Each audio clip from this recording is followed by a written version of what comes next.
Assalamualaikum dan salam sejahtera. Kembali bersama dengan saya Anim Izzati dalam Sembang LZS, destinasi zakat anda. Dan pastinya kita mahukan agar anda semua berada dalam keadaan sihat. Kalau mungkin musim sekarang ni kes meningkat naik semula, pandai-pandai jaga diri. Kalau ada simptom, mungkin inilah waktu yang terbaik untuk anda mendapatkan rawatan dengan cepat supaya kita dapat mengawal keadaan, insyaAllah. Okey, kembali bersama dengan saya dalam topik kita. Setiap kali kita bawakan topik di Sembang LZS, pastinya untuk menyantuni antara topik-topik ataupun isu semasa berkaitan dengan zakat. Kali ini topik yang diambil merupakan peranan zakat dalam mendepani inflasi. Adakah anda cakna dengan keadaan sekarang ni yang masing-masing mungkin dah perasan kan, harga barang meningkat dan dengan kegawatan ekonomi yang bukan sahaja berlaku di negara kita, malah ianya adalah masalah global. Tapi bagaimana kita nak menyantuni? Bagaimana kita nak mempersiapkan diri kita dalam mendepani keadaan inflasi ini, dan apakah kaitannya dengan salah satu instrumen untuk masalah kemiskinan, iaitu zakat sendiri. Jadi kita akan perhalusi satu persatu. Itulah topik kita yang kita bawakan di Sembang LZS. Sementara itu anda boleh kongsikan live ini. Mungkin ramai lagi yang dapat manfaat daripada perkongsian kita pada hari ini. Jadi jom kita perkenalkan tetamu istimewa kami di studio Sembang LZS, Dr. Mohamed Abdul Khalid, pakar ekonomi. Assalamualaikum Doktor. Waalaikumsalam. Doktor, terima kasih bersama dengan kami, dan pastinya ini antara yang sedikit luar biasa, luar daripada kebiasaan. Selalunya kita bawakan panel daripada Lembaga Zakat sendiri. Hari ini kita bawakan panel pakar ekonomi untuk berkongsi dengan anda. Kita nak mendalami ilmu inflasi dan kaitannya dengan zakat. Doktor mungkin boleh mulakan apakah yang dikatakan dengan inflasi. Kita nak faham sama-sama. Silakan Dok. Okey, terima kasih Anim. Dalam bahasa mudah, inflasi adalah kenaikan harga barang dalam satu tempoh. Contoh paling mudah, macam tadi kita cakap awal tadi, kalau roti canai RM1 naik RM1 sekupang, inflasi adalah 10%. Tapi kita ingat, katakan 2019 harga roti canai RM1, 2020 harga roti canai RM1 sekupang, inflasi dah berbanding dengan tempoh yang sama 10%. Tapi kalau 2020 hingga 2021 harga yang sama, inflasi adalah kosong. Because dia perbezaan di antara tempoh tu. Tapi kalau ambil 2019, 2021 masih lagi tinggi. Jadi dalam erti kata mudah, peningkatan harga barang dalam satu tempoh. Di Malaysia, setiap bulan Jabatan Perangkaan Negara, Department of Statistics akan kumpul barang pengguna ni, basket of goods ni, dan dia kira berapa kenaikan berbanding dengan tahun waktu yang sama, tahun yang lepas. Ini dikenali sebagai indeks harga pengguna, ataupun dalam bahasa orang putih dia Consumer Price Index. Seperti itu kita duk dengar, kerajaan kata bulan Jun inflasi adalah 3.4%. Di Amerika, inflasi paling tinggi 9%. Di England, paling tinggi dalam 40%. So, ini berdasarkan basket of good. Di Malaysia, macam mana kita kira? Tiap-tiap minggu, Jabatan Perangkaan Malaysia akan kira harga barang basah setiap minggu. Harga bukan basah, berus gigi ke, telefon ke, datuk nenek ni, dikira setiap bulan. So dia kumpul. Berapa barang yang dikira? Dia kira lebih kurang 552 barang. Kat mana dia kira? Dikira lebih kurang 21,800 kedai di Semenanjung, Sabah, Sarawak. So dia compare barang-barang 552. So apa perbezaan? Katakan harga ayam bulan Jun dengan harga ayam bulan Jun lepas. So kalau naik, dia kira lah. So barang apa yang dia kira? Setiap negara dia buat macam ni. Dia buat basket of goods. Di England, Amerika, basket of goods. Di Amerika, komponen dia mungkin berbeza. Di England, dia banyak arak. Dia suka telan arak. So komponen arak dia tinggi. Di Amerika, komponen kesihatan tinggi. Kesihatan dia pergi kat luar. Private tinggi. Di Malaysia, jadi macam mana kita kira? Ada 100 barang, 30% adalah makanan dan minuman. Kita banyak. 30% makanan minuman, campur rokok dengan alkohol lagi 3%. So 1/3 makanan minuman, rokok. 30% daripada basket ni lah. Daripada RM100 tu, 100 barang, 30% makanan dan minuman. Lagi 24% adalah sewa rumah, elektrik, air dengan gas, utilities. 24%. So dua barang ni, daripada kira inflasi, dua barang ni adalah makan minum, sewa rumah, elektrik, ayam. Lagi 15% adalah retail dengan peralatan retail. Okey. So 70% adalah daripada barang yang ni. So kita kumpul, kerajaan kumpul semua barang-barang ni, kira berapa ringgit. Berapa kenaikan. So bila compare semua ni, kenaikan adalah 3.4%. Okey. Baik. So tetapi pasal apa kita tak percaya? Kita apalah tipu lah. Pasal roti canai tadi pagi saya makan dulu RM1.50 dan ni RM1.80. Perbezaan 20%. Tu orang kata pasal apa? Kata 3.4%. Roti canai naik 20%. Ayam naik 20%. Telur pun naik, minyak masak pun naik. Saya suka makan bendi pun naik lah. Ni punya mahal RM9.3 1 kilo. Pasal contohnya harga ayam. Daripada 552 barang ni, ayam, komponen ayam adalah 2%. Okey, 2%. Jadi bermaksud kalau harga ayam naik 10%, apa impact kepada total inflasi? 10%, 0.2%. Inflasi kita kosong. Orang tak percaya lah. Pasal ayam, dia harga komponen dia 2 kecil. 2% saja. Telur 0.4%. Jadi orang tak percaya. Sebab perbezaan dia adalah kita selalu ingat barang yang kita selalu beli. Kita beli ayam selalu. Pergi beli tomato selalu, beli bendi selalu. Yang sering kali kita keluarkan duit untuk beli dan baru kita ingat. Kita ingat. Benda lain macam contohnya telefon. Telefon ada dalam komponen CPI, kita tak beli. Kos telefon sebenarnya makin lama makin turun. SMS, WhatsApp dan semua free makin turun. Kesihatan, bukan kita selalu pergi klinik, harga tak banyak beza. Tapi harga barang-barang memang naik. Itu kita ingat. Harga barang memang naik. Tapi daripada keseluruhan barang, peningkatan adalah 3.2%. Sebab dia apa? Sebab dia campur segala galanya. Itu perbezaan. Itu nombor satu. Kedua, kita kena bezakan juga inflasi, harga roti canai naik ni, dengan kos sara hidup. Sebab kos sara hidup, inflasi ni kita ambil harga barang pengguna. Kos sara hidup dia campur hutang kereta, hutang rumah, segala tok nenek ni dia campur. Komitmen kita. Komitmen kita. Dan paling utama, roti canai kalau naik 2 kubang okey lah kalau gaji saya naik. Betul. Tapi kalau gaji tak naik, maintain gaji pendapatan sama, jadi you purchasing power you makin rendah. Ya. Betul, orang kata kos sara hidup makin tinggi walaupun inflasi rendah. Inflasi 3.4%. Gaji orang yang kerja di sektor pembuatan, manufacturing or services, di antara 2019 dan 2022 peningkatan 1%. So actually you are losing.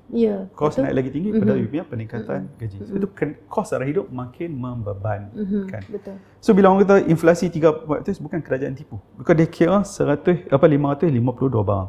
Tapi kita ingat benda yang selalu kita beli. Itu perbezaan dia. Doktor dah sampaikan juga bagaimana saling kaitnya inflasi dengan kos sara hidup berkaitan dengan apa yang kita perlu fahami dan impak terhadap perbelanjaan harian kita.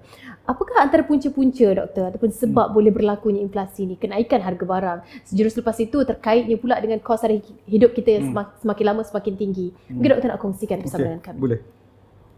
Dia ada dua, saya boleh kumpulkan, bezakan faktor luaran dan faktor dalaman. Faktor luaran global lah, faktor dalaman is domestik. Di global antara salah satu faktor utama adalah perang Rusia dan Ukraine. Sebab Ukraine dan Rusia antara pengeluar ekspor gandum yang tinggi, itu roti kita naik. Fertilizer untuk pertanian dan juga input kepada ayam, jagung semua mereka produce. Bila perang tak boleh jual, sangkut tak boleh ekspor, harga-harga ni naik. Gandum so beli roti lah ni naik. Betul, naik. Betul, roti canai naik ni RM1.50, ayam pun naik. Pasal dedak ayam input kan naik. So salah satu perang di Ukraine. Satu. Kedua, COVID. Because COVID banyak negara lockdown, mereka tak boleh produce. Tadi tak produce, supply tak boleh, harga pun naik. Shipping cost pun naik. Import cost naik, harga barang pun naik. Ketiga, negara utama ekonomi dunia masih tutup. China still, a lot of cities still lockdown. So cost tinggi, shipping cost dia tinggi. Keempat, harga because of perang Ukraine di Ukraine dan Russia ni, harga minyak naik. Harga minyak lah ni almost $100 per barrel. Jadi harga minyak tinggi. Minyak adalah input kepada banyak pembuatan. Okay. Bila nyanyi naik, nyanyi pun depa naik. Untuk nak maintain, harga barang naik. You bayang lah. So dia naik. Harga naik. Semua negara naik. Harga minyak, kecuali actually Malaysia is quite rare. RON 95 kita 2.05 masih yang sama. Saudi, pengeluar utama minyak terbesar di dunia, harga minyak dia beli kat petrol pump tu kan, lagi mahal daripada kita. Pasal kita maintain ke harga minyak naik. Dan yang akhir, harga sawit naik. Harga sawit naik. Lah ni lebih kurang RM4,000 stan. Dulu sampai RM7 stan. Bila harga sawit naik, harga minyak masak pun naik. Kita ingat harga dulu minyak masak kan? 5 kilo sampai RM48. Betul. So faktor global ni, COVID, perang, harga minyak naik. Dan satu lagi faktor yang domestik pun ada, interest rate. Interest rate? Kadar faedah. Kadar faedah dinaikkan di negara-negara utama dunia. Di Amerika naik, di England naik, Europe semua naik. Bila harga interest rate naik, cost pun jadi naik lah. You nak borrow pun tinggi, you nak kena bayar tinggi, jadi cost pun naik. Sehinggalah baru-baru ni belasan ribu yang diisytiharkan muflis disebabkan kadar faedah naik. So yang tu faktor global. Faktor domestik ada juga. Kalau kita tengok hujung tahun lepas, harga sayur naik. Pasal apa? Pasal banjir. Tu susah nak transport. Cameron Highland ada isu, so harga pun naik. Pastinya ini mengambil satu langkah yang begitu mencabar dan segenap aspek yang diperlukan. Macam tadi seperti mana yang doktor kabarkan, sedikit sebanyak memberikan kita gambaran yang agak jelas berkaitan dengan keadaan ataupun isu semasa inflasi, terutama sekali bagaimana ianya memberi impak pada kehidupan seharian kita. Okey, kita nak masuk tentang topik kita pada hari ini, peranan zakat dalam mendepani inflasi. Bagaimana pula kalau mungkin doktor nak kongsikan zakat ini, adakah ianya akan terkesan disebabkan keadaan inflasi? Memang terkesan lah. Terkesan daripada dua sudut. Satu, pemberi, dan kedua, penerima. Okey, pemberi, kalau kos sara hidup naik, orang katakan harga, bukan harga telur, harga ayam, harga barang naik, income you tak naik, you punya purchasing power makin berkurang. Jadi saya nak bayar zakat pun, aku pun tak beruntung sangat, gaji aku pun tak naik sangat. So pengurangan, possibility of pengurangan pemberi zakat. Impak yang kedua adalah lagi penerima. Kita tengok inflasi naik, kalau pendapatan tak naik, yang jatuh makin ramai, lagi susah. Memerlukan bantuan zakat. So daripada segi sudut, duit tak kutip banyak, tapi kena bawa keluar lagi banyak. So terkesan daripada dua. Dan kalau sama, tak naik, orang yang sama, 10 orang bagi tahun lepas, 10 orang bagi tahun ni, 10 orang dapat tahun ni. Yang 10 dapat ni pun tak cukup. Ya, betul. Pasal you bagi fardu kifayah, tahap dia panggil apa? Rate yang sama. Rate yang sama, tapi harga barang dengan harga barang yang berbeza. Jadi kat situ pun kita nampak perbezaan. Okey, kita bukan habis di sini. Masih banyak lagi perbincangan kita. Cuma setakat ini kita fahami dengan lebih lanjut apakah kaitan inflasi dengan zakat. Kerana seperti mana yang kita tahu, instrumen dalam menyelesaikan masalah kemiskinan antaranya zakat, infak dan juga sedekah. Tapi kalau mungkin kuasa jual beli kita rendah dan juga mungkin kebolehan untuk mereka, terutama sekali mereka yang membayar zakat itu pun berkurangan, jadi pastinya memberi impak yang cukup besar dalam penerima zakat. Jadi kita akan perhalusi satu persatu berkaitan dengan topik kita pada hari ini, peranan zakat dalam mendepani inflasi. Jangan ke mana-mana, teruskan bersama dengan kami dalam Sembang LZS.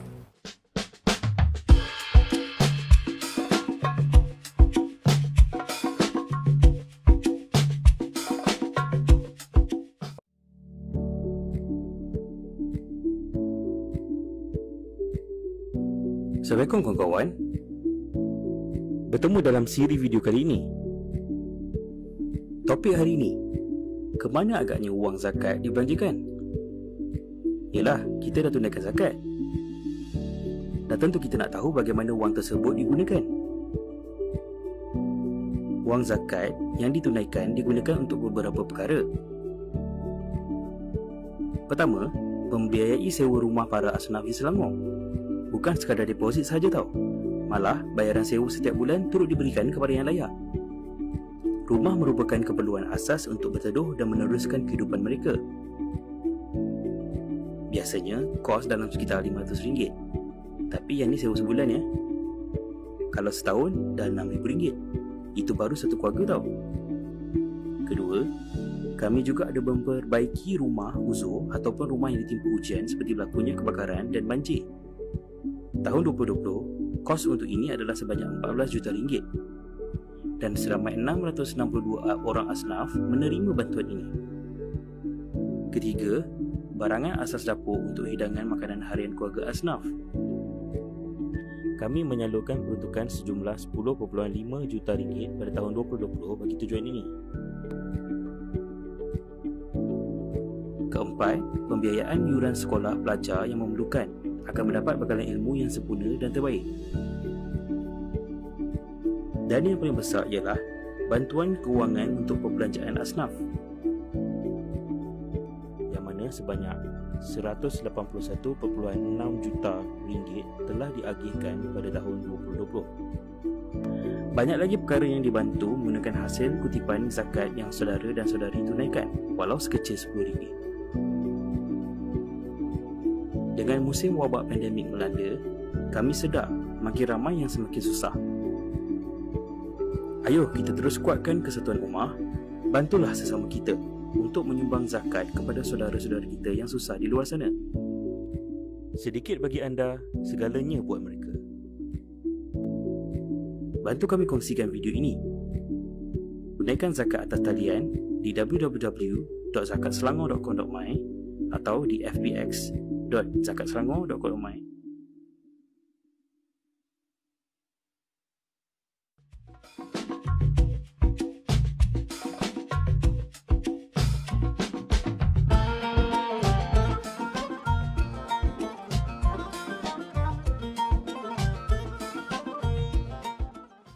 Baik, kembali bersama dengan saya Anim Izzati dalam Sembang LZS, Destinasi Zakat Anda. Masih lagi kita berbicara tentang peranan zakat dalam mendepani inflasi. Kepada anda semua penonton-penonton setia kami, boleh kongsikan live ini supaya ramai lagi dalam kalangan kita yang mungkin boleh belajar, memahami tentang apakah itu inflasi dan bagaimana ianya terkait rapat dengan salah satu instrumen iaitu zakat. Dan pastinya kita baru sahaja di awal perbincangan, ini di segmen yang kedua untuk berkaitan dengan zakat dan juga inflasi.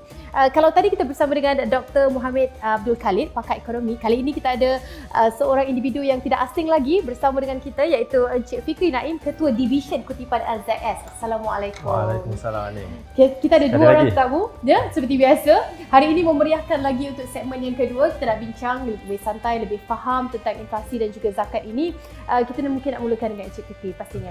Kalau kita dah sembang banyak tentang bagaimana kewajipan mereka menunaikan zakat, kita dah bagi awareness dekat penonton-penonton di luar sana, kepentingan mereka untuk menunaikan zakat. Tapi dalam konteks sekarang ini, inflasi, kegawatan ekonomi, mereka pun ada satu persoalan, macam mana nak tunaikan zakat dengan keadaan sekarang ini. Saya dah tak ada duit mungkin, komitmen semakin tinggi. Mungkin ada masalah. Jadi kat situ kita nampak mungkin secara tak langsungnya terkesan dengan penurunan kutipan zakat daripada pembayar zakat. Adakah itu gambaran yang mungkin boleh kita katakan untuk zakat sebagai instrumen ini? Doktor. Ni kali pertama kita jumpa doktor. Kena tegak sikit lah doktor. Boleh, kena-kena dulu, tak apa. Orang Penang kan? Oh, sama? Saya orang Kedah. Okey. Kalau kita cakap pasal zakat ni, mungkin ke tak mungkin dia berkurang sebab inflasi. Dia berkemungkinan berkurang sebab inflasi. Kalau kita tak kawal inflasi ni lah, kita tak ada action apa-apa dan inflasi berterusan, dia berkemungkinan berkurang. Kalau katakan zakat ni, collection kita 58% adalah daripada zakat pendapatan. Baik. So zakat pendapatan ni ada yang banyak melalui saluran potongan gaji, ada yang banyak sekali setahun. So impact inflasi ni mungkin kita boleh tengok yang banyak potongan gaji ni dia tak tambahlah caruman, dia tak update dia punya caruman semasa ikut gaji semasa sebab inflasi.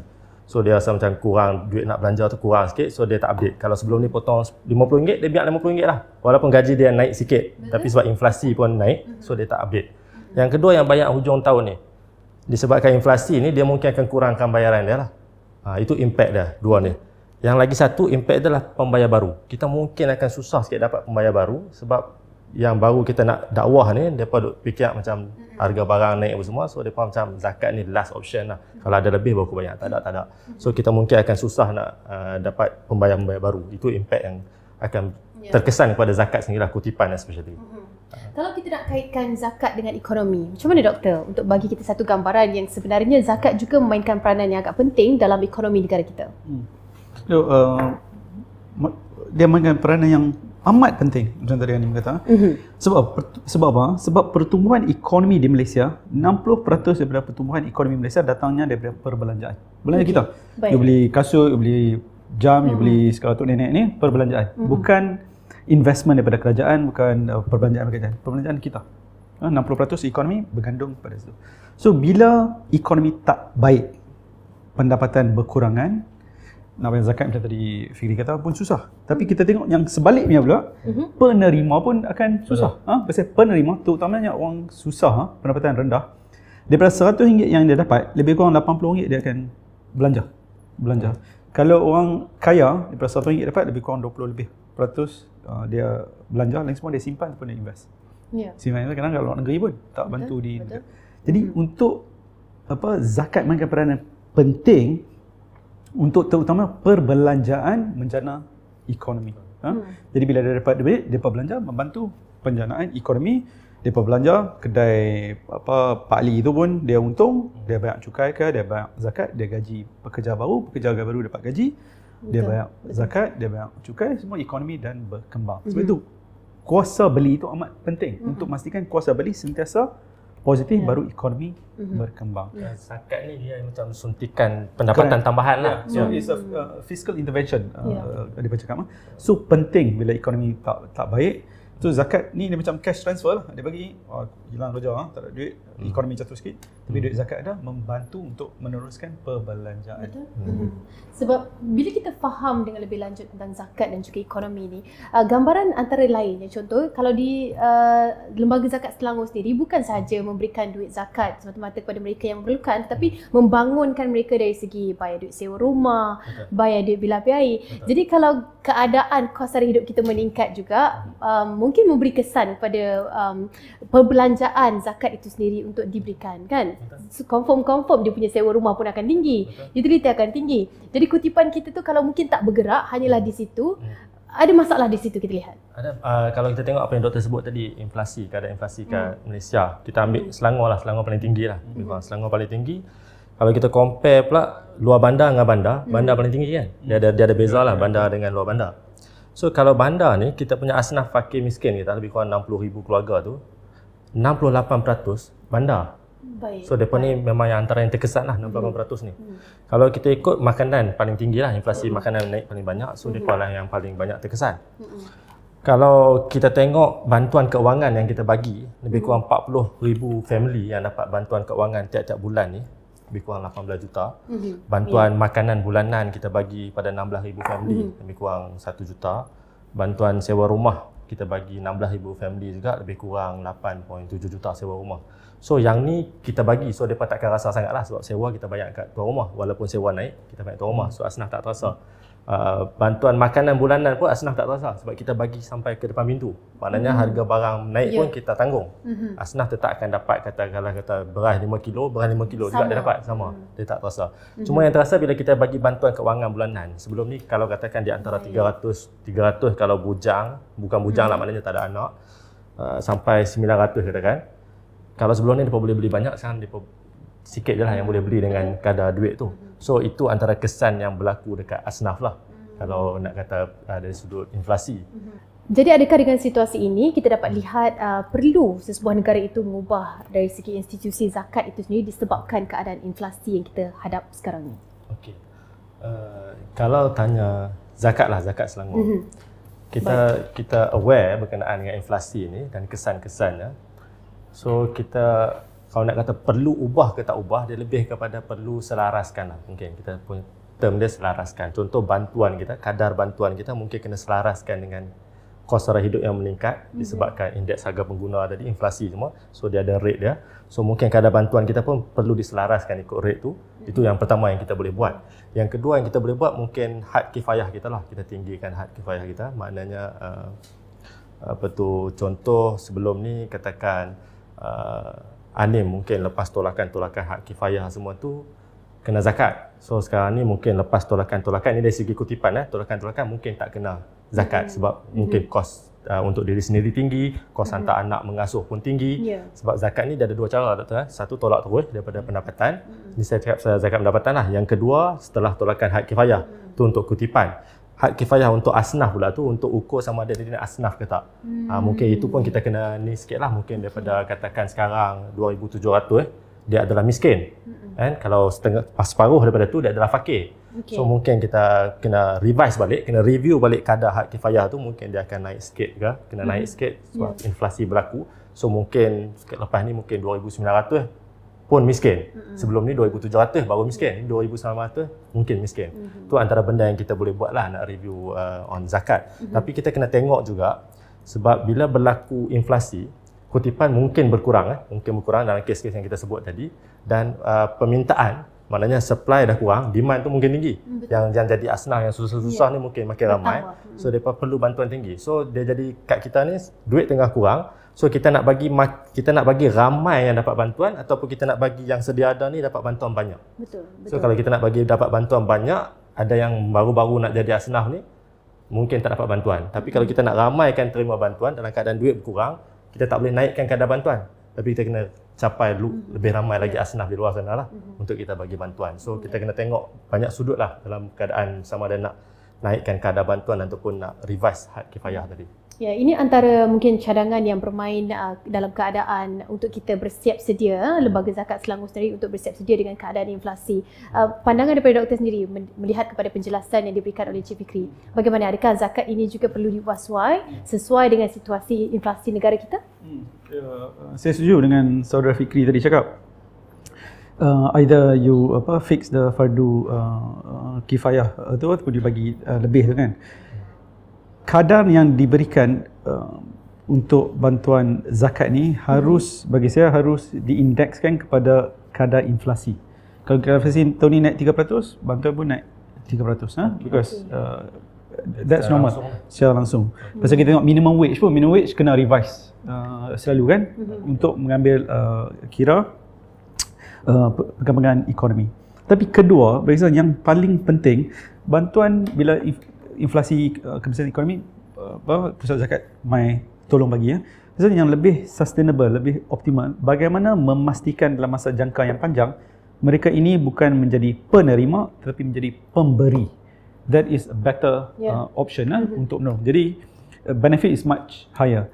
Jadi untuk employment opportunities, contohnya untuk mereka menjana pendapatan, pendidikan anak-anak, ini boleh mengeluarkan mereka daripada kepompong penerima. Jadi strategi serampan dua mata harus dilakukan, both very important.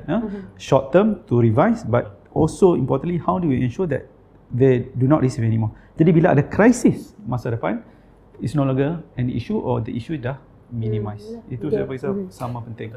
Ya, dia mengurangkan jurang satu lagi ya. Mungkin apa yang kita dapat lihat ke sini, usaha sama daripada pelbagai pihak juga. Macam dari Lembaga Zakat Selangor sendiri, apakah inisiatif-inisiatif yang dilakukan bagi menggerakkan satu pasukan yang di bawah Tuan Fikri lah, untuk melihat kepada situasi ini akan menjadi satu indikator yang baik untuk melihat kepada perubahan inflasi negara. Adakah mungkin pada tahun 2023 kita akan melihat pada perubahan yang seperti mana dikabarkan Encik Fikri tadi? Berkenaan dengan had kifayah dan bantuan, InsyaAllah kita memang ke arah itulah. Kita sentiasa update benda tu. Cuma yang kita lebih tekankan sekarang, macam yang doktor cakap tadi, doktor baru sebut tadi, macam mana kita nak keluarkan. Terutamanya fokus kita pada second generation. Sebab yang first generation ni agak sukar lah. Dia boleh katakan ada yang kelompok yang kita panggil miskin tegar, fakir tegar. So kebanyakan dalam first generation. Tapi second generation ni lah yang kita bantu melalui suntikan pendidikan. Kita bantu daripada sekolah sampai ke universiti. Ada juga yang kita bantu dalam latihan-latihan, kemahiran. Kita bagi juga bantuan modal perniagaan. Itu antara yang kita sedang tengok untuk kita, kalau boleh kita menyediakan second generation ni untuk at least tadi kurangkan risiko bila berlaku, bukan kata inflasi je, bila berlaku bencana-bencana banjir, bila berlaku COVID, hilang pencarian pekerjaan apa semua. So at least second generation ni lebih bagus daripada first generation lah. Dia tidak mewarisi kemiskinan tu. Itu yang lagi penting lah, yang kita punya fokus. Baik. Kutipan tahun ke tahun kan, macam kita dapat saksikan tahun lalu hampir 1 bilion dan pastinya ada target setiap tahun yang diletakkan. Soalan saya kepada doktor juga, mungkin bila melihat pada jumlah kutipan ini, adakah kita boleh katakan ini sebagai indikator untuk ekonomi sesebuah negara untuk kutipan zakat sendiri? Indikator ekonomi harus dilihat dari berbagai segi ya. Kutipan naik elok tapi kalau penerima pun naik tak apa elok dua. Bagi saya untuk melihat adalah suatu negara itu adalah negara yang adil, yang ada social justice dia. Bukan kita tengok GDP, KDNK, tak ada. Saya tak suka tengok tu. Kita tengok bagaimana keadaan mereka yang paling tertekan. Golongan kanak-kanak, how they're doing, golongan fakir miskin. Dan juga golongan yang yang vulnerable lah. Kalau mereka ini okey, terutamanya kanak-kanak. Kalau kanak-kanak okey, kita boleh kata kita okey. Negara boleh kaya, kemiskinan kanak-kanak pun boleh naik. Negara boleh kaya, kanak-kanak makin tak sihat. Ini yang berlaku sebenarnya di negara kita. Negara makin kaya, tapi kadar bantut kanak-kanak kita antara yang tertinggi. Makin lama makin naik. Dunia makin lama gitu, kita makin lama makin naik. Sesuatu is not right. Kita tak boleh kata kita negara maju. Macam nak kata, kita 2030 negara maju. KL dah maju dah lama dah. Penang dah maju since 2008, 2009 dah maju ikut. Tapi adakah kita maju, kita layan orang dengan baik, sistem yang adil? Saya rasa itu lebih penting dalam melihat adakah negara itu maju tak ada. Bukan hanya dari segi pemandaan, juga jiwa dan juga pemikiran. Dan bagaimana kita melayan orang yang bukan macam kita. Migran contohnya, orang luar, budak-budak, orang tua, itu lagi penting. Indikator yang kita tak nampak saya nak penjelasan lah daripada doktor. Macam mana doktor, kenapa kita kaitkan kaya dengan bantut ada? Memang bantut tu salah satu indikator macam mana tu? Kenapa kita tak bukan buta huruf ke? Kenapa bantut? Because bantut berlaku kepada kanak-kanak pewaris masa hadapan. Kalau kita tak take care of kanak-kanak, kita tak boleh kata kita negara yang kaya. So, status negara kaya ini tidak bererti apa-apa. Itu apa yang kita buat hari ni. Sebab tu kita bawa doktor. Kita cuba ubah cara dakwah kita. Selama ni kalau kita berdakwah, kita bagi hukum hakam, fatwa dan sebagainya. Sekarang ni kita cuba bawa angle lain. Angle yang anak muda ni, yang nak tengok, yang lebih logik, yang lebih dekat pada masyarakat. Contoh masyarakat duk semah harga barang naik, kita duk syok sendiri semah pasal banyak zakat. So orang tak boleh relate benda tu. So kita bawa doktor, kita explain macam mana zakat tu nanti boleh tolong ekonomi. So macam mana zakat yang dibayar tu nanti akan menolong asnaf-asnaf ni untuk tingkatkan kuasa beli mereka. So mereka boleh pergi beli kat kedai. Kedai pun makin untung, kedai pun boleh gaji pekerja, kerja pun dapat gaji sedap, elok, boleh bayar zakat balik dan pusing balik. Kitaran tu macam tu lah. So kita nak terangkan benda tu. Macam mana zakat tu membantu ekonomi ni. Sebab kita tak nak anak muda ni fikir zakat tu lebih kepada dia bayar, kita ambil daripada dia bagi ke orang miskin, habis zakat tu. Sedangkan benda tu lain, dia lagi besar konsep ni. Sebab tu kita kalau ikut satu-satunya agama yang ada Tuhan sampai ajar kita ekonomi. Contohnya dia kata zakat dan dia fixkan 2.5% tu. So kita aja satu-satunya agama yang ada benda tu. So kenapa mesti ada? Sebab itu instrumen ekonomi, salah satu instrumen ekonomi. Sebab kalau ayat tu orang kata miskin ni zakat banyak, tapi orang miskin pun banyak lah. Ayat dalam Quran pasal zakat tu perlu bagi ke orang miskin tu 1400 tahun dulu. Dan Quran ni relevan sampai kiamat. So maknanya orang miskin akan ada sampai kiamat. Sebab Tuhan tahu benda tu, sebab tu dia letakkan zakat 2.5%. Sebab dia tahu selama-lamanya akan ada orang kaya, ada orang miskin. Memang benda ni akan ada. Sebab tu dia letak 2.5% ni, ambil pada orang kaya, bagi orang miskin ni. So itu yang kita nak. Cuba kita zaman sekarang, kita tak boleh pakai ayat Quran semata-mata. Kita kena explanation daripada sudut ekonomi macam ni lah. So kita harap apa yang kita buat hari ni boleh buka minda dan mata masyarakat-masyarakat di luar sana lah. Anak muda sekarang mungkin cara approach dia berbeza kan, bukan macam dulu. Mungkin hari ini mereka perlukan logik. Kalau dah dikatakan inflasi, ke ekonomi gawat, kenapa Mereka perlukan penjelasan kenapa kena bayar zakat lagi dan apakah zakat ini boleh membantu mereka yang memerlukan dan sebagainya. Satu perbincangan yang saya kira tak cukup masanya kalau dah ada kedua-dua panel bersama-sama dengan saya. Mungkin Cik Fikri, yang terakhir untuk segmen kita kali ini nak disampaikan kepada pembayar-pembayar zakat, penerima zakat di luar sana untuk kita lebih faham tentang isu semasa berkaitan dengan inflasi ini dan sedikit sebanyak mungkin mereka agak ada pilihan lain selain daripada nak bayar zakat ke nanti dululah sebab ada komitmen lain yang sedang menanti. Itu situasi yang kita tak dapat nak elak. Daripada Encik Fikri sendiri pada mereka, silakan. Seperti mana yang doktor sebut mula-mula tadi, masalah dia memang harga barang memang naik, tapi masalah yang lagi besar adalah pendapatan tu. Pendapatan tak naik seiring dengan harga naik. So kalau pendapatan tak naik, alternatif yang ada adalah suntikan pendapatan tambahan lah. Contoh yang kalau ikut kerajaan bagi bantuan keluarga Malaysia, sebelum ni BRIM, sebelum ni BSH. So zakat salah satunya adalah dalam bentuk macam itulah kita bagi bantuan. Seperti yang saya sebut tadi, bantuan keuangan bulanan, bantuan makanan bulanan, even bantuan sewa rumah, bantuan pendidikan pun. So ini adalah apa yang kita bagi melalui zakat. So melalui bantuan-bantuan ni indirectly ataupun secara langsung sekalipun dia membantu masyarakat terutamanya golongan asnaf mendepani inflasi ataupun apa sahaja musibah. Contohnya kita dah tengok COVID, kita bagi bantuan macam mana dia orang mendepani COVID. Banjir kita jadi yang pertama hulurkan bantuan macam mana mendepani banjir. So ini apa yang kita akan teruskan. Jadi dalam masa yang sama kita minta untuk yang kurang terkesan. Kita tahu ada yang terkesan, even M40 pun terkesan sebab indeks harga pengguna ni kalau ikut makanan paling tinggi, tapi makanan luar rumah yang paling tinggi. Maknanya yang masak kedai kan, nasi ayam apa semua tu yang naik paling tinggi. Yang duduk makan nasi ayam, makan luar rumah ni kita lah. Yang M40 yang banyak zakat ni. So kita pun terkesan, kita faham benda tu. Kita pun terkesan dengan inflasi. Tapi janganlah sampai kita terus ketepikan zakat tu. Sebab kalau kita pun terkesan, kita kena tahu yang B40 tu lagi teruk lah. Yang asnaf tu lagilah terkesan.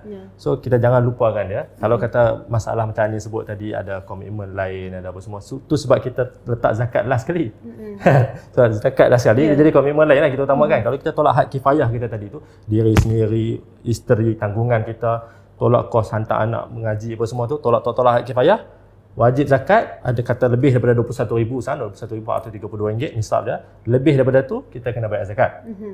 So kalau tetap rasa benda tu berat, buat secara bulanan lah. Buat secara bulanan. Sekarang macam-macam kemudahan kan, potongan gaji. Kita ada direct debit. Potongan gaji kena melalui majikan. So kita ada direct debit, tolak terus daripada akaun. Register dengan kita, tiap-tiap bulan kita tolak daripada akaun. So bila tolak bulan-bulan, dia tak jadi teruk sangat lah. Betul. Jadi komitmen untuk berzakat itu dijadikan yang utama. Kan? Sebab kalau dah kumpul-kumpul hujung tahun ni, jangan kata zakat kan. Benda-benda lain pun kalau segalanya kumpul di hujung tahun. Kita bagi kat mak pak lah. Kalau kita letak bagi kat mak pak tu hujung sekali, memang tak bagi ya dia. Macam-macam alasan lah nak keluarkan duit di hujung tahun tu. Saya nak tambah sikit boleh? Silakan doktor. Saya setuju apa yang saudara Fikri kata. Tapi utama juga, walaupun saya katakan boleh sepola ni Makcik Kiah katakan dia boleh bayar zakat. Faktor utama dia nak bayar zakat, saya kena percaya kat Fikri. Betul. Kalau saya tak percaya kat dia, saya tak bayar. Saya cari macam-macam alasan, saya tak bagi. Sebab rakyat Malaysia pemurah. Tak kira Islam ke tak Islam. Bila ada musibah, bantuan laju. Dan usaha itu tidak boleh berhenti di situ. Kita dah dapat orang percaya, kita tak boleh berhenti kan.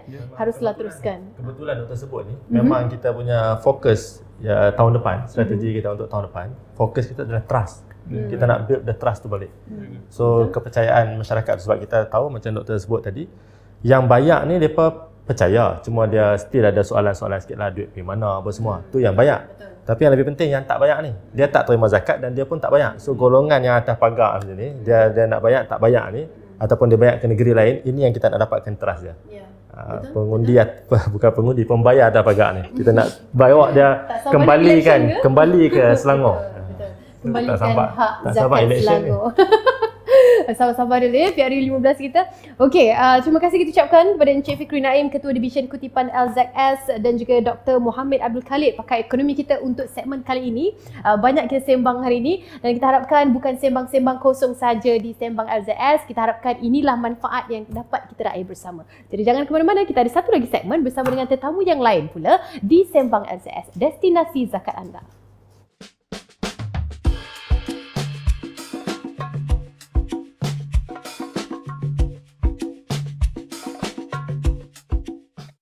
Okey Aceh, ready? Lembaga Zakat Selangor. Take 1, action. Assalamualaikum semua. Saya lembaga. Kat. Lembaga Zakat Selangor. Take 2, action. Assalamualaikum semua. Saya Aceh, mewakili Lembaga Zakat Selangor. Ingin mengajak anda berzakat. Sebab ini iklan zakat. Dah zakat belum? Zakat ni bukan zakat fitrah je tau. Ada zakat pendapatan, harta, emas dan banyak lagi. Zakat ni lah pembawa berkat kepada setiap harta dan usaha kita. Dengan zakat ni jugalah kita boleh membantu sesama kita. Bayangkan kesusahan yang dihadapi golongan asnaf pada waktu pandemik ini. Setiap sen sangat bermakna buat mereka. Sedikit bagi anda, segalanya buat mereka. So, jom semua kita berzakat bersama di Zakat Selangor. Sekarang ni mudah je. Bayar online, tak pun download apps Zakat Selangor. And cut. Steady Aceh. Bagus. Ketahui lebih lanjut di media sosial Zakat Selangor dan laman web kami. Anda hanya satu klik lagi untuk ke arah kebaikan.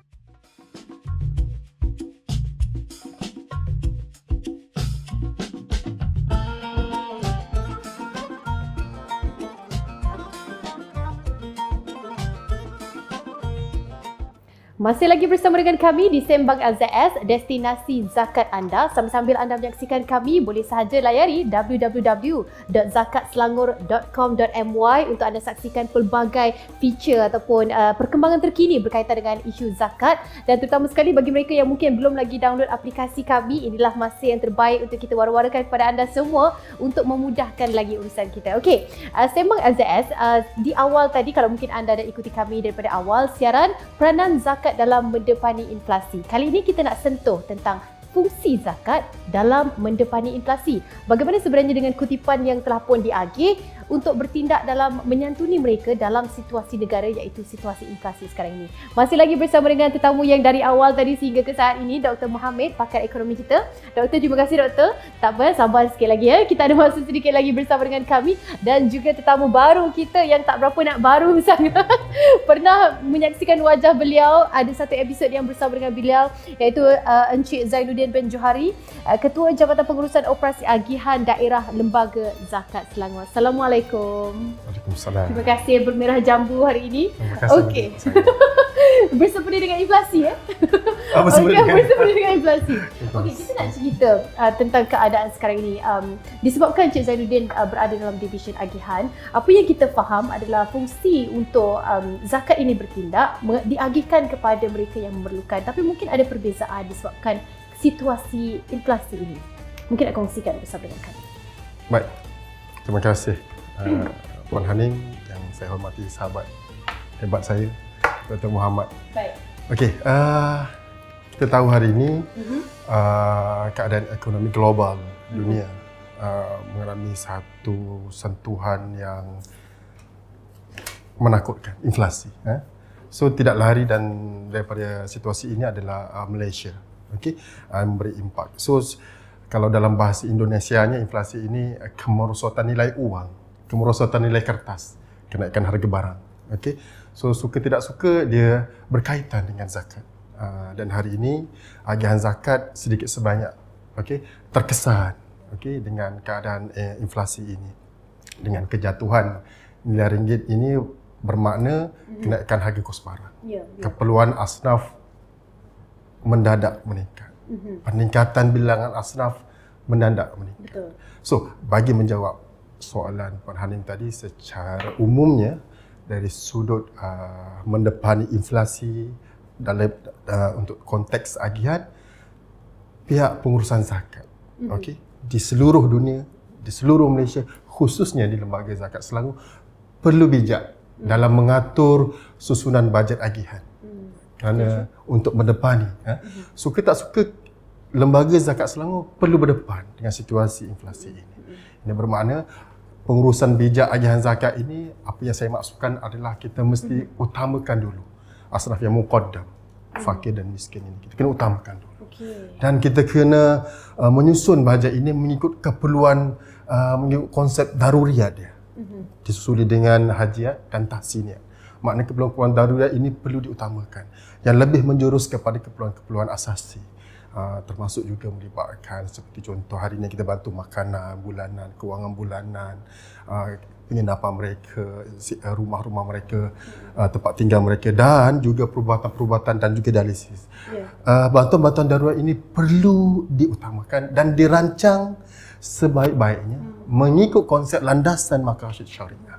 Maknanya keperluan-keperluan yang melibatkan agama, nyawa, pendidikan perlu diletakkan di top prioriti yang atas.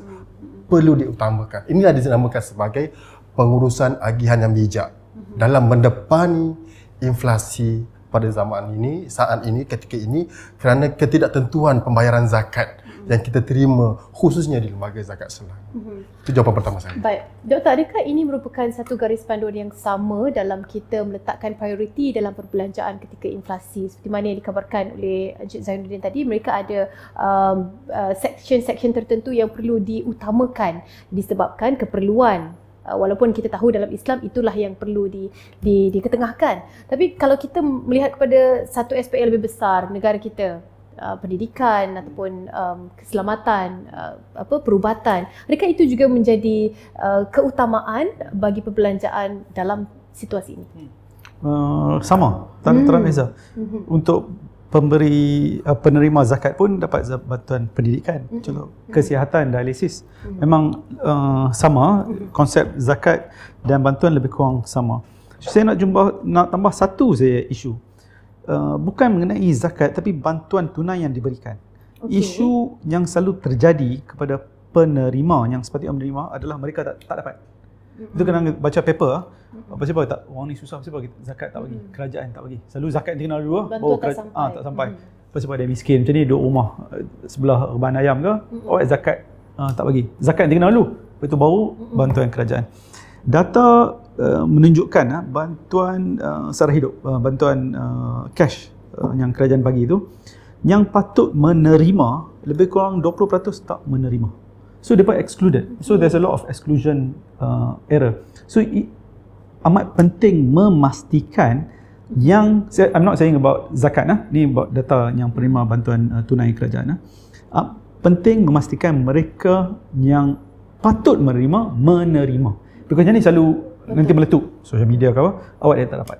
Memang untuk bantuan tunai kerajaan ini memang berlaku. Jadi strateginya atau penyelesaian adalah bagaimana memastikan yang patut dapat, yang tak patut dapat jangan bagi ya. Kami ada buat kajian dulu untuk pihak UNICEF untuk bantuan di flat kos rendah. We did it 1 year. Untuk 1 tahun 2020 kami follow the same family untuk 1 tahun. Interview dia 4 kali. Terdapat data menunjukkan orang yang tak patut dapat bantuan. Yang patut dapat tak dapat, yang tak patut dapat. Ini di Kota Raya di Kuala Lumpur. Information dekat, nak pergi check dekat tambah bahagian Melaka, Kelantan ke Sabah ke Sarawak lagi susah. Jadi pertama sekali bukan hanya jenis bantuan, tapi kalau jenis bantuan yang elok ada, orang tak dapat, no point lah. Jadi memastikan mereka ini mendapat bantuan. Kalau tengok zakat dengan data zakat Selangor dengan IKASih, zakat Selangor 60,000, IKASih di Selangor 40,000. Ada perbezaan. Patut number sepatutnya lebih kurang sama. Jadi tapi mungkin bukan zakat dia punya cut off tu lain, bantuan dia pun pendidikan lain, kesihatan lain kan. Jadi yang patut terima tu pemutihan ataupun cari orang yang patut terima, I think adalah penting. Ini berhubung kait dengan tadi apa kita cakap. Kalau kita tahu orang yang patut terima dapat, orang akan bagi lagi kepercayaan kan, orang akan bagi lagi membayar zakat. Itu juga merupakan satu usaha kami di LZS, seperti mana yang pihak pengurusan dan juga pihak yang berkuasa untuk mencari, dan kita juga wara-warakan info ini kepada mereka di luar sana untuk report kepada pihak Lembaga Zakat Selangor jika mereka tahu ada golongan-golongan yang memerlukan tetapi tidak dapat bantuan, tak sampai bantuan di tempat mereka. Satu isu yang bagus dibangkitkan supaya ini mendapat satu kesedaran, bukan saja sebab bila melibatkan institusi, doktor, kepercayaan yang paling penting sekali kan. Jadi bila kita dapat raih kepercayaan itu seperti mana yang kita kabarkan tadi, Encik Zainuddin juga, macam mana kita nak katakan tentang nak menggalakkan mereka di luar sana untuk membayar zakat? Bukan sahaja mereka yang dah lama bersama dengan Lembaga Zakat Selangor, tetapi di luar institusi ini juga yang mungkin pembayaran zakat baharu, terutama sekali mereka nak contribute, selain daripada kepercayaan, mereka harus tahu di mana, ke mana duit itu pergi, agihan itu. Baik, of course saya nak menjawab soalan daripada Pak Hanim ni dari konteks inflasi tadi kan. Maknanya dengan keadaan situasi inflasi hari ni, tapi kita still cuba usaha menggalakkan. That's why dalam sesi sebelum ini saya pernah memaklumkan dakwah zakat, membayar zakat ini tidak boleh terputus walaupun apa juga senario situasi yang ada, yang kita hadapi. Sehinggalah ke peringkat inflasi ini. That's why saluran seperti ini melalui FB Live begini, okay, kita cerita bahawa LZS mempunyai kos-kos wajibul gunnah, kos-kos tetap yang perlu ditanggung, khususnya untuk diberikan kepada asnaf muqaddam ini. Okey, contohnya yang saya sebut tadi, dialisis, pendidikan, perubatan, okey, sewa rumah, bantuan kewangan bulanan, makanan bulanan. Dengan pemakluman ini, pewawaran ini kepada pihak umum, masyarakat Islam khususnya di Selangor, kita nak bagi tahu, walaupun keadaan tabungan kita hari ini agak merosot, okey, walaupun kadar kuasa membeli kita agak rendah, okey, namun kita nak bagi tahu betapa pentingnya saluran zakat itu perlu dibayar juga kerana kita menanggung kos-kos tetap tadi. Bayangkan kalau kutipan suddenly merudum teruk, bagaimana pula dengan keadaan-keadaan yang saya sebut tadi. That's why mungkin dengan dakwah gerak kerja atau pemakluman kita tentang ke mana duit itu pergi melalui pelaporan di Penyata Kewangan LZS saban tahun kita dedahkan itu, alhamdulillah sedikit banyak kita transparent, kita telus dan kita tunjukkan betapa pentingnya sumbangan zakat itu daripada pihak pembayar walaupun menghadapi situasi inflasi ini.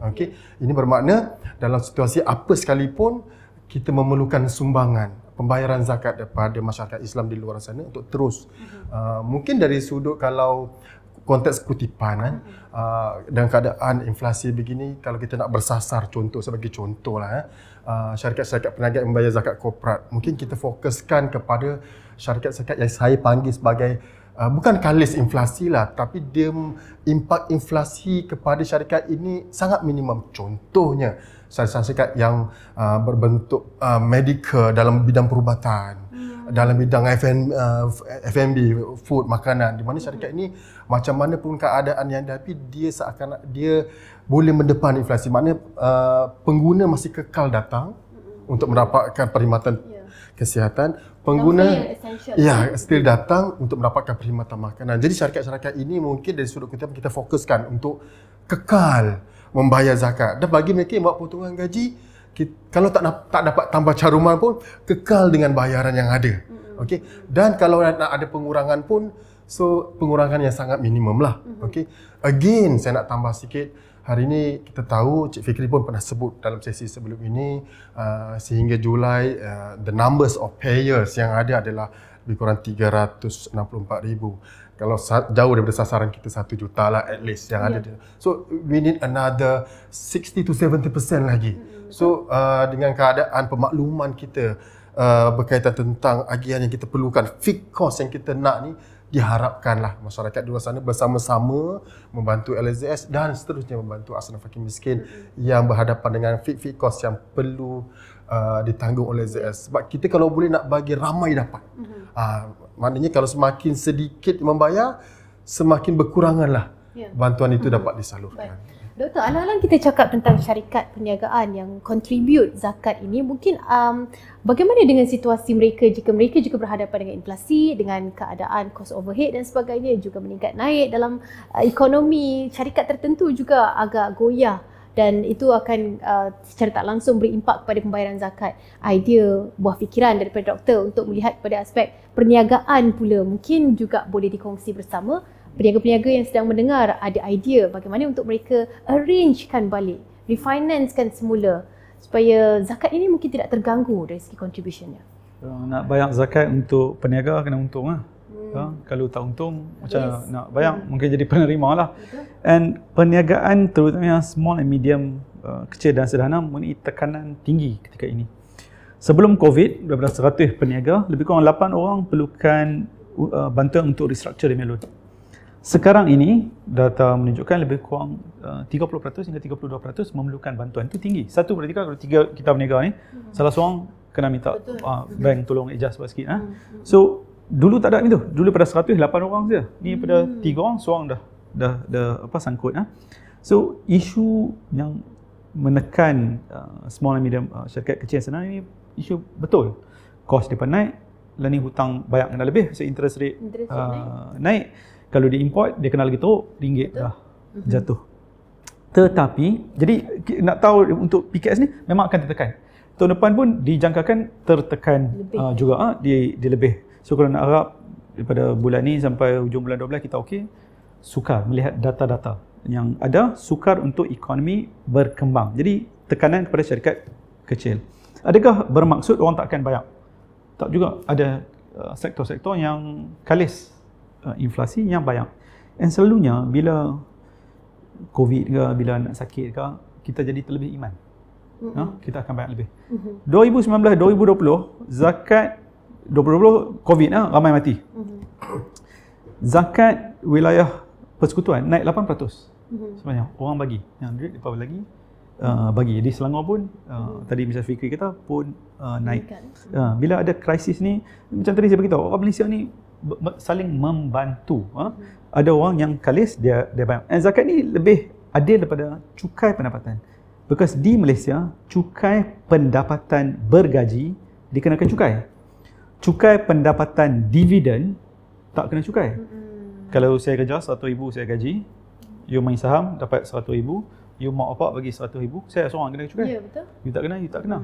Zakat kena daripada wealth atau kekayaan. Semua kena. 2.5. So lebih adil. Sebab tu nampak dia naik.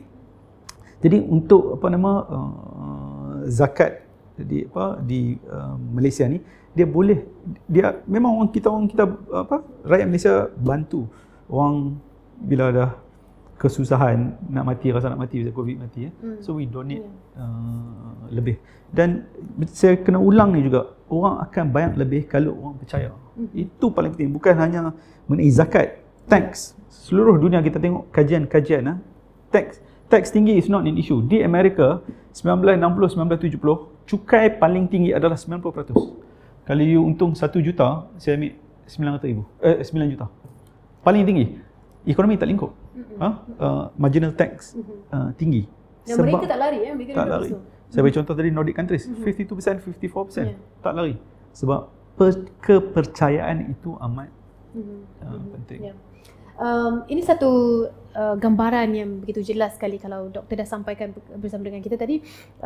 Dan memetik juga pakar kewangan Islam Tan Sri Dr. Muhammad Daud Bakar, dia ada pandangan bantuan zakat ni perlu kita naikkan dengan mengambil kira kadar inflasi semasa dan juga peningkatan kos sara hidup ketika ini.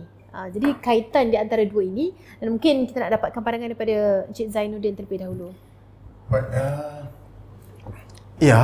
Secara logiknya saya bersetuju dengan pandangan yang diberikan oleh Dr. Daud Bakar. Cuma sejauh manakah peningkatan agihan zakat itu mampu dinikmati oleh sebanyak mungkin orang? Okey. Sebab kita tidak dapat lari daripada kesejahteraan ekonomi. Okey, maknanya untuk memastikan ekonomi itu mampan, maknanya pembayaran zakat semakin meningkat. Okey. Dengan berhadapan dengan inflasi ni, kalau boleh kita nak bagi seramai mungkin.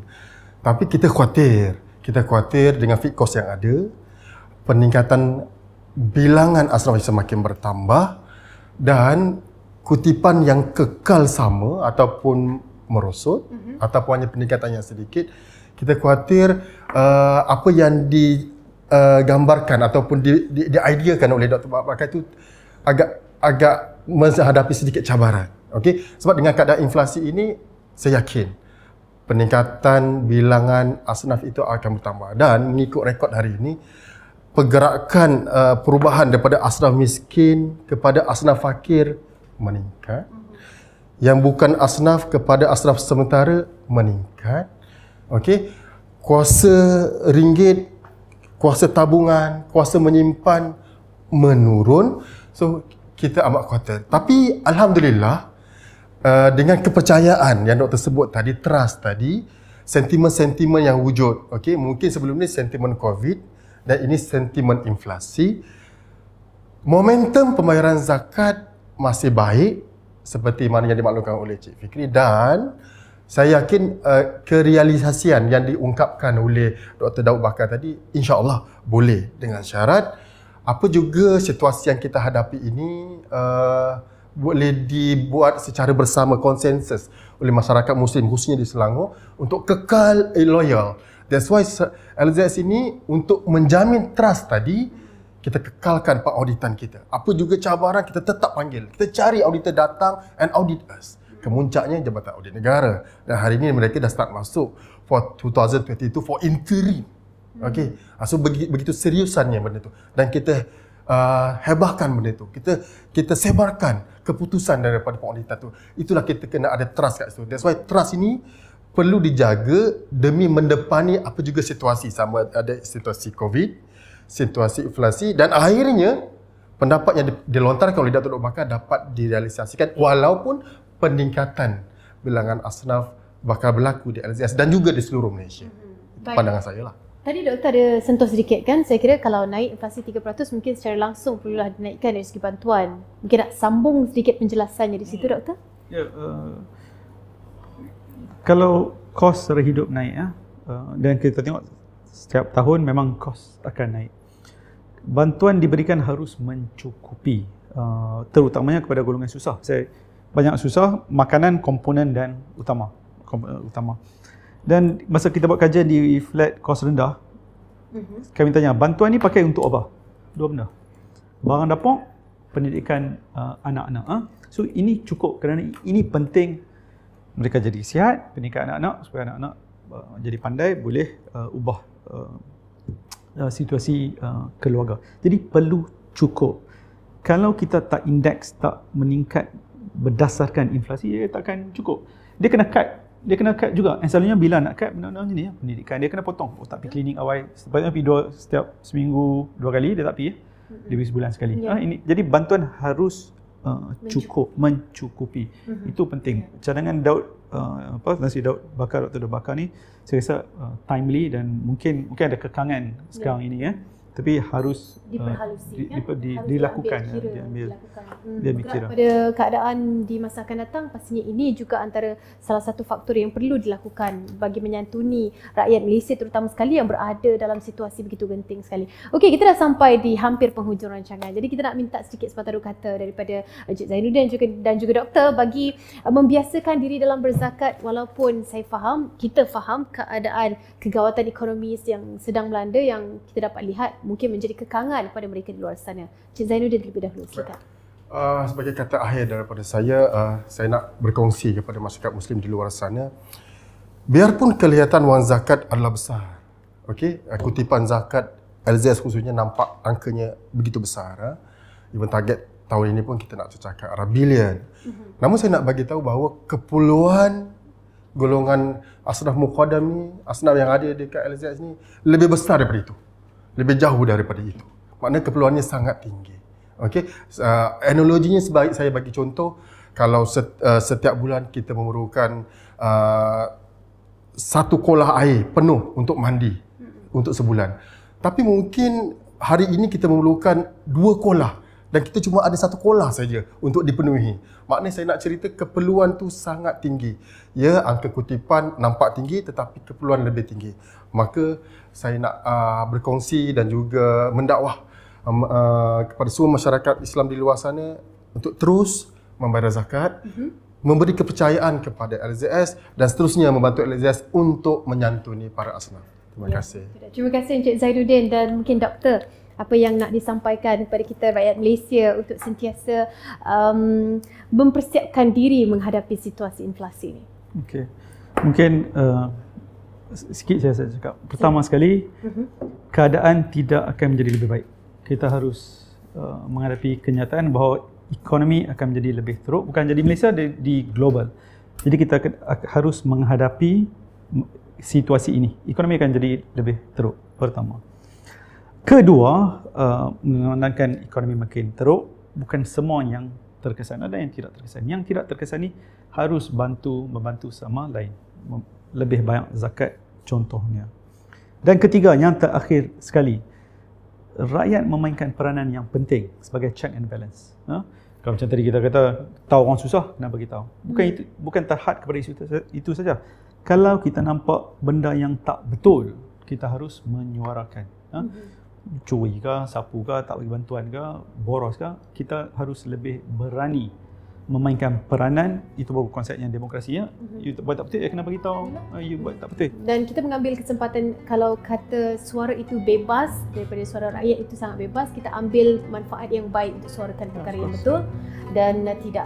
Okey, itu dia pandangan daripada kedua-dua panel kita pada hari ini. Terima kasih kita ucapkan kepada Dr. Muhammad, pakar ekonomi kita, dan juga Encik Zainuddin yang berkongsi dari awal sehingga ke saat ini berkaitan dengan peranan zakat dalam mendepani situasi inflasi negara.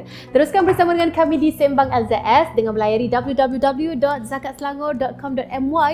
Teruskan menyokong kami, follow Facebook kami untuk anda ikuti perkembangan terkini berkaitan dengan isu zakat dan juga isu semasa yang kita bawakan kepada anda semua dalam Sembang LZS. Kita jumpa di lain episod. Assalamualaikum.